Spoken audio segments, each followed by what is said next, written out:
Well, welcome to the 72nd annual meeting of your electric cooperative. We appreciate your patience and we applaud our employees for their hard work and diligence in getting everybody back online.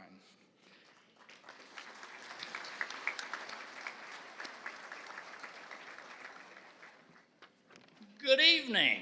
How's everybody?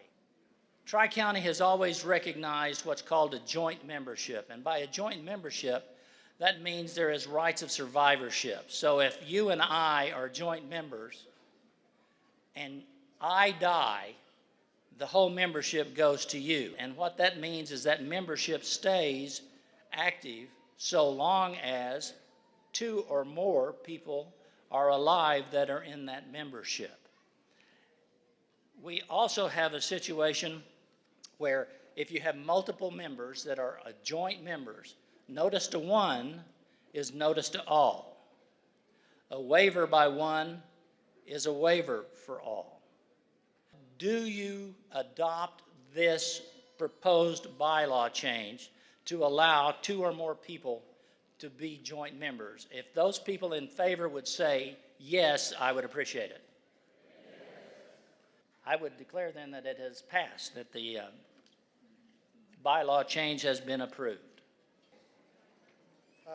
This has been a difficult year for us. You guys have been really patient with us and very supportive of us during the 2 storms. And I also want to say thank you to the employees that put in a lot of hours getting the system restored. We're going to talk a little bit about the storms and how they impacted Tri-County during the storm and how they're going to impact us going forward. As you guys know, on January 19th, we had Winter Storm Jupiter set up over on East Texas County. Result of that storm was about 2,100 poles on the ground, several hundred cross arms, 647 miles of line that is damaged. We got that storm wrapped up, and next storm hit, April 29th. We had a blizzard, and we lost about 2,400 poles in that storm, and again, several hundred cross arms, and 1,243 miles of line that is damaged. So that brings us to what do we do now? We've got the system back up, and there's really 2 parts to electric restoration that goes on during a storm. First part is what's referred to as emergency restoration. That's where we get poles back in the air, wire back up, and power back onto the homes and businesses as fast as we possibly can. That part's done. But there's still 1,800 miles of line out there that needs to be worked on. Got a little bit good news. That storm shows the estimated cost right now to about $150 million to repair these storms. That's in addition to the $20 million that TCEC's already spent this year on just getting the power back on. Got some good news. A little bit of that line we've decided does not qualify. We think it's good. We pulled about $20 million out of that today. So it's down to $130 million. 75% of that's going to be eligible for FEMA funding. That's really good news. We don't have to have that on the backs of us as ratepayers. However, $32.5 million that we get to absorb over the next 4 years is going to be hard. It's very likely that rates will be affected by this. And I think we need to start telling you that now. We don't know when. Right now we're working with FEMA, but the timetable has been pushed back. I fully expect that we won't begin work on any of the reconductoring before January of 2018. It may be a few months, probably first quarter. Last year the board tasked staff with the task of going out for bid on who would replace that piece of the contract, who would be our power supplier. We got some really good answers, got a lot of things to look at, and the board has decided to, in 21, Golden Spread Electric will be the 100% power provider for the cooperative. One of the things that we did negotiate out of that contract, out of that bid, was that TCEC has the ability to do 5 more megawatts of renewables locally.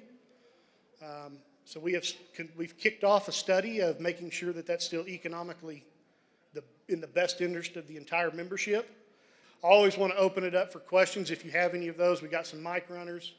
I haven't seen a number, but what percentage of our poles do we actually replace This year, this year? oh, I guess it's, what do we do, Lyle, 5,400 poles out of the two storms?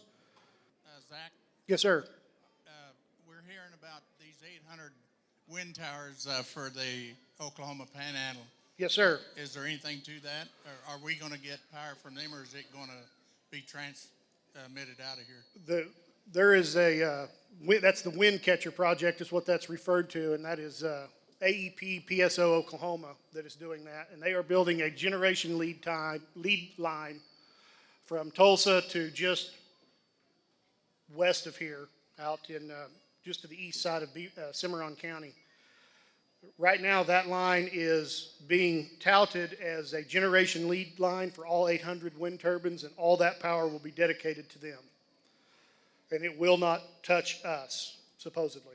So we're actually trying to set up a meeting with them to make sure that TCEC is not negatively affected by that, but we don't want to do anything to hinder it either, if that makes sense. Also, I was wondering, you talked about the two ice storms, but we had a big fire in here. How much poles did we lose in that deal? That's a great, fortunately for us, the fire was just on the very east side of ours. I think we lost, what did we lose? We lost less than 10 poles in that deal. I've got one more slide. We're going to have this same talk at 5 of our communities coming up in the month of October, because we want to get out and make sure everybody's aware of what's going on with the system. This is your cooperative, so. This concludes the annual meeting. Thank you for coming out, and God bless. Take care.